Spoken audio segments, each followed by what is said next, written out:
विक्रम सम्वत 1992 नेपालमा राणा शासनले उग्र रूप लिइराखेको थियो, जसको कारणले गर्दा चाहिँ जनता र देशले शास्ति भोगिराखेका थिए। राणाहरूले आफ्नो नेपोटिस्टिक शासनमा अभियसली आफू र आफ्नै क्लोज रिलेटिभ्सहरूलाई धेरैभन्दा धेरै इम्पोर्टेन्स दिन्थे।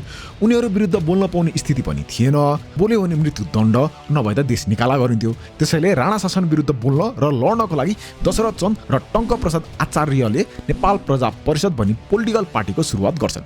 अन्डरग्राउन्डमा नेपाल प्रजा परिषदको मेम्बरहरू बिस्तारै एक्टिभ भइराखेका हुन्छन्, बट उनीहरूलाई 5 वर्षपछि 1997 सालमा समातिन्छ र त्यही सालमा नेपाल प्रजा परिषदको 4 जना मेम्बरहरूलाई मारिन्छ।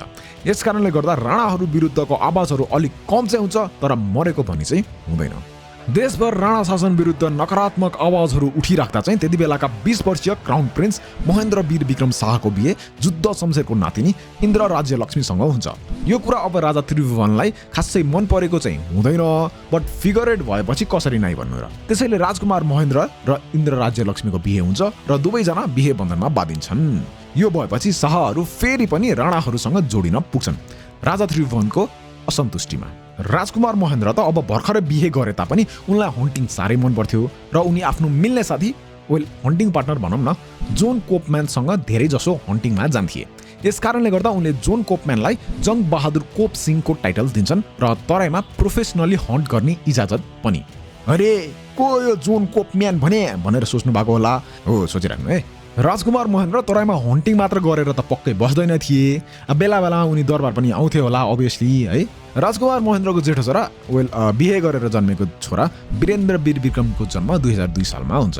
अब राजकुमार Mahendra had a child before birendra है, but it was out of wedlock भनेको बिहे गर्नुभन्दा अगाडि दरबारमा काम गर्ने गीता गुरुङ भन्ने सर्भेन्टसँग।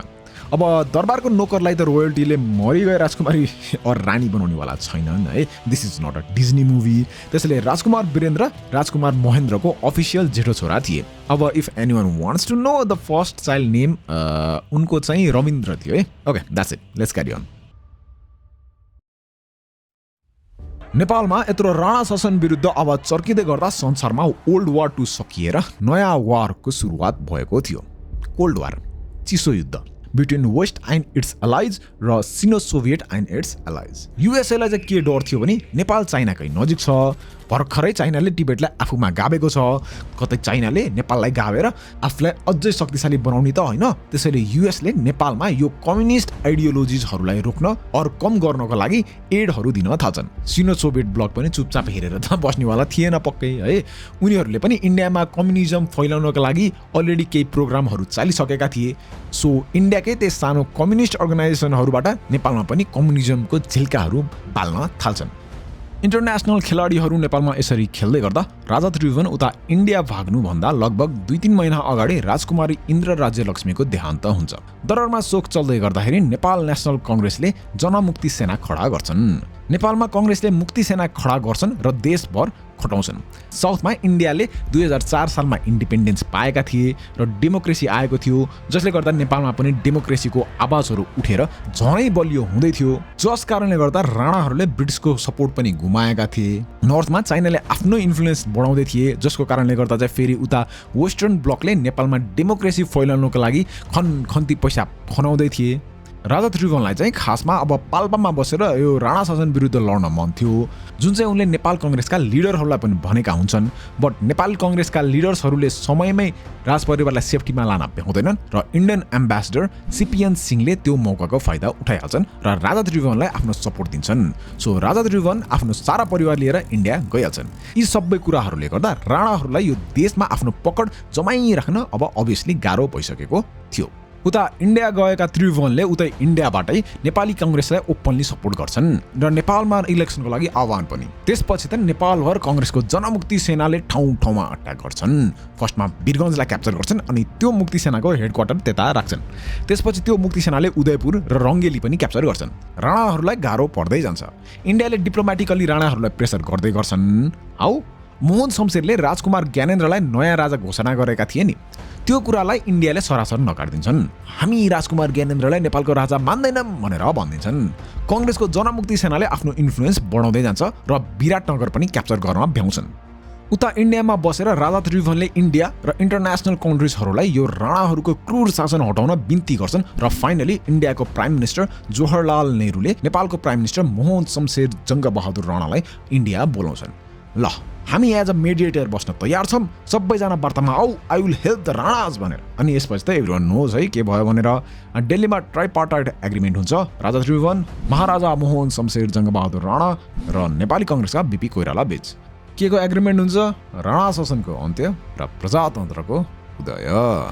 या जवाहरलाल नेहरूले मोहन शमशेरलाई धोका दिन्छन्।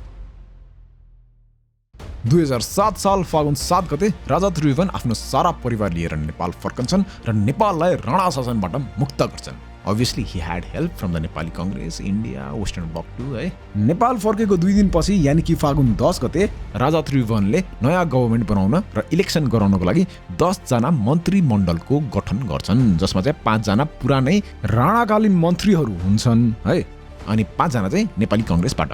राजा त्रिभुवन उता इन्डियाबाट फर्किँदा इन्डियाका प्राइम मिनिस्टर जवाहरलाल नेहरूले राजा त्रिभुवनसँग गोविन्द नारायण सिंहलाई पठाएका हुन्छन् एज एन एडभाइजर।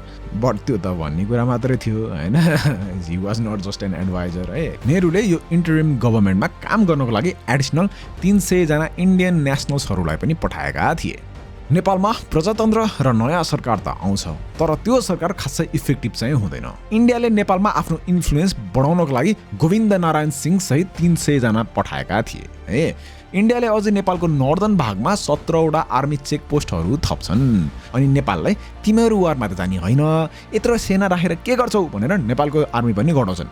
अब राजा त्रिभुवनले खासै केही गर्ने अवस्था चाहिँ हुँदैन, किनकि मोस्टली इन्डिया र नेपाली कांग्रेसकै कारणले गर्दा नेपालमा प्रजातन्त्र आएको थियो and he was a believer in democracy. So उनले डेमोक्रेसीलाई इम्प्याक्ट पर्ने गरी त्यस्तो काम गर्दैनन् है। त्यसैले गर्दा चाहिँ 2008 साल चैत्र 25 गते त्यो न्यूली फर्मड इन्टरिम गभर्नमेन्ट टुट्छ र राजा त्रिभुवनले सत्ता सम्हाल्छन् फर अ सर्ट टाइम। फेरि नयाँ सरकार त बनाउनै पर्यो हैन, प्रजातन्त्र हो। It was not the time for panchayat regime. राजकुमार महेन्द्र चाहिँ उनको फर्स्ट वाइफको डेथपछि उनको साली रत्न राज्यलक्ष्मीसँग क्लोज भइराखेका हुन्छन्। आई मिन यहाँ दुवैजना बिहे गर्ने तर्खरमै हुन्छन्। राजा त्रिभुवनलाई चाहिँ राणाहरूसँग कुनै पनि सम्बन्ध राख्नै मन हुँदैन, त्यसैले राजा त्रिभुवनले चाहिँ राजकुमार महेन्द्रको बिहे इन्डियाकै कुनै रोयल्टीसँग गर्ने प्लान बनाइराखेका हुन्छन्। राजा त्रिभुवनले महेन्द्रसँग त्यो कुरा व्यक्त गर्छन्, तर महेन्द्रले त्यो कुरा सरासर नकार्दिन्छन्। अनि राजा त्रिभुवनले त्यसो भए म हिमालयलाई हुनेवाला राजा घोषित गर्छु भनेर भनिन्छन्। राजकुमार महेन्द्र त लभमा चुर्लुमै डुबिसकेका थिए त्यति बेला है। उनले हुन्छ बुवा भनेर आफ्नो टिपी छोड्दैनन्। प्यार में कुहारा तो क्या करे बिचारा हैन।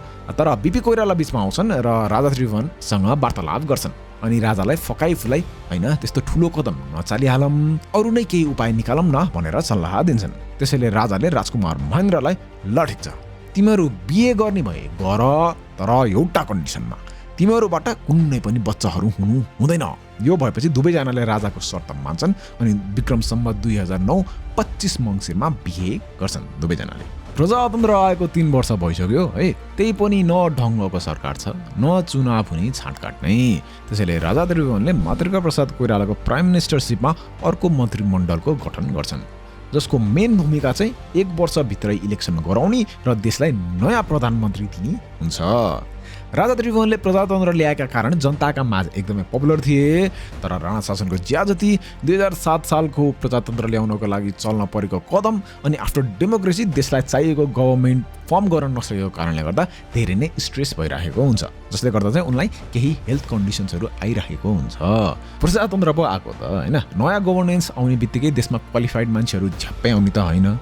नेपालमा क्वालिफाइड डक्टर्सहरू नभएका कारण उनी आफ्नो हेल्थ चेकअप गर्नको लागि स्विजरल्यान्डको ज्युरिकतिर प्रस्थान गर्छन् 2011 साल फागुन 17 गते अनि त्यसको 14 दिनमा उनी त्यतै ज्युरिकमै बित्छन्। यसरी प्रजातन्त्र रुचाउने र लिएर आउनको लागि इम्पोर्टेन्ट भूमिका खेलेका राजा त्रिभुवनको मृत्यु हुन्छ र उनले यो संसारलाई सधैँको लागि छोडेर जान्छन्। ओके, आजको लागि चाहिँ यतिमै रोकौँ है। 9 मिनटको भिडियो भइसक्यो, हेर्न लागि ठिक्क हुन्छ है, छोटो मिठो। आफ्टर दिस चाहिँ राजा महेन्द्रको पालो आउँछ राजा बन्ने। उनको त झन् आफ्नै टन्नै रमाइला कुराहरू छन्। बिपी छन्, जोन कोपम्यान छन्, इन्दिरा गान्धी छन्, एकदमै रमाइलो रमाइलो प्रसङ्गहरू छ होइन। So until then thank you for clicking on this video and watching it. If you are new here, अरू पनि भिडियो छन् च्यानलमा, अब त टन्नै भइसक्यो। सो त्यो भिडियोहरू हेर्नु। र यति भन्दै म चाहिँ आजको यो चल्दै चित्रबाट बिदा लिन चाहन्छु। धन्यवाद। मेरो भिडियो हेरिदिनु दिन रात। मर्स्याङ्डी सलल।